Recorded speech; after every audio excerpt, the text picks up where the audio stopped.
Merci d'être au rendez-vous de l'actualité sur Phili Radar. Les autorités nigérianes ont demandé au comité international de la Croix-Rouge de quitter immédiatement le pays sans fournir d'explications officielles. La décision a été communiquée par une simple note verbale du ministère des Affaires étrangères dénonçant les accords de siège de l'organisation. Le comité international de la Croix-Rouge, présent au Niger depuis 35 ans, doit ainsi fermer ses bureaux et rapatrier son personnel expatrié. Cette expulsion intervient moins de 3 mois après une mesure similaire visant l'ONG française Acted et son partenaire nigérien APBE. Alors que l'organisation humanitaire n'a pas encore réagi officiellement, elle a publié le 4 février un bilan de ses actions au Niger en 2024.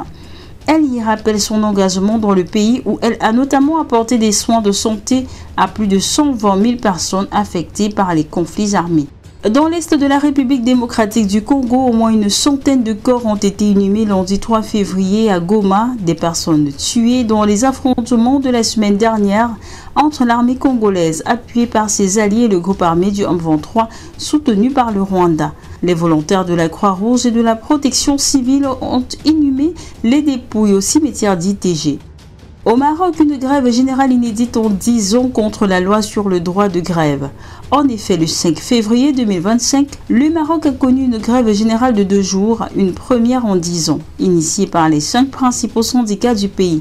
Cette mobilisation vise à protester contre un projet de loi encadrant le droit de grève, jugé liberticide par les organisations syndicales, ainsi qu'à dénoncer la dégradation du pouvoir d'achat et la montée du chômage. Les syndicats reprochent au projet de loi de conférer au chef du gouvernement le pouvoir d'interrompre une grève, imposant ainsi une double sanction aux travailleurs grévistes. Malgré certaines sanctions du gouvernement, telles que l'interdiction pour les employeurs de recourir à des salariés de remplacement en cas de grève, les syndicats estiment ces mesures insuffisantes. Ils affirment que cette loi a donné un pouvoir absolu au chef du gouvernement pour qu'il puisse arrêter une grève. Un contenu qui attend et qui restreint le droit de grève. Les syndicats dénoncent également la baisse du pouvoir d'achat des travailleurs face à l'inflation et l'augmentation du chômage, exacerbant les tensions sociales. Cette mobilisation dans le paysage social marocain reflète le mécontentement croissant des travailleurs face aux politiques gouvernementales jugées défavorables. Les syndicats appellent à un dialogue social inclusif pour répondre aux revendications des travailleurs et préserver leurs acquis sociaux. C'est officiel, la carte nationale d'identité biométrique a été rendue gratuite pour tous les citoyens guinéens pour une première demande. C'est le général Amara Camara, ministre secrétaire